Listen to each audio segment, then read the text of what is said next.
SMC action મોડમાં મનપાએ ગેરકાયદેસર મિલકતો પર બુલડોઝર ફેરવીને 50થી પણ વધુ સ્ટોલ તોડી પાડ્યા.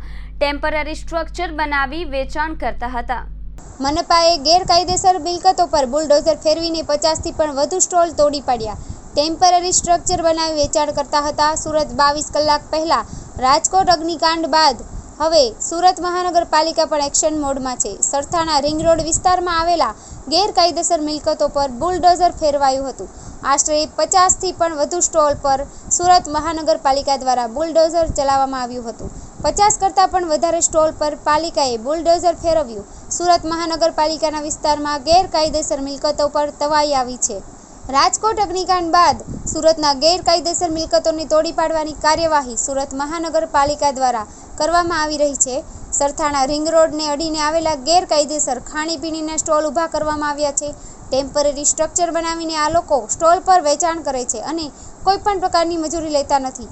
આ અંગે સ્થાનિક કોર્પોરેટર સહિત લોકોએ અધિકારીઓને ફરિયાદ કરી હતી, જેથી ફરિયાદ બાદ વરાછા બી ઝોન દ્વારા સપાટો બોલાવાયો હતો. 50 કરતાં પણ વધારે સ્ટોલ પર પાલિકાએ આજે બુલડોઝર ફેરવ્યું હતું. જમીન માલિક કોઈ પણ મજૂરી લેતા નથી. આ સાથે તેઓએ જણાવ્યું હતું કે આ સાથે તેઓએ જણાવ્યું કે આ બધી મિલકતો જમીનમાં માલિકની હોય છે. NAK પ્લાન મંજૂરી કરવામાં આવતા નથી. જમીન માલિકો ભાડેથી આપી દેતા હોય છે અને ભાડું તો પોતપોતાની રીતે ટેમ્પરરી સ્ટ્રક્ચર બનાવીને ત્યાં ધંધો શરૂ કરી દે છે અને કોઈ પણ મંજૂરી લેતા નથી. જ્યારે કોઈ હોનારત બને ત્યારે માલિક પણ હાથ ઊંચા કરી લેતા હોય છે, ભાડું ઉત્પન્ન કરે છે. આ અંગે માલિક જાણે એટલે કે આની ઉપર કડક કાર્યવાહી કરવી જ પડે. આજ રોજ સરથાણા ઝોન બી દ્વારા આઉટર રિંગ રોડને લાગુ જે કોઈ પણ ટેમ્પરરી સ્ટ્રક્ચર હોય અને ગેરકાયદેસર બાંધકામ હોય, દબાણ હોય, તેને દૂર કરવાની કામગીરી ચાલુ કરવામાં આવી છે. ગઢપુર જંકશનથી અમારું મોટેભાગે સ્ટાર્ટ થાય છે ઝોન બીમાં આઉટર રિંગ રોડ. ત્યાંથી સ્ટાર્ટ કરીને આખા રિંગ રોડ ઉપર જેવા પણ આવા ગેરકાયદેસર બાંધકામ જણાશે તેને દૂર કરવામાં આવશે.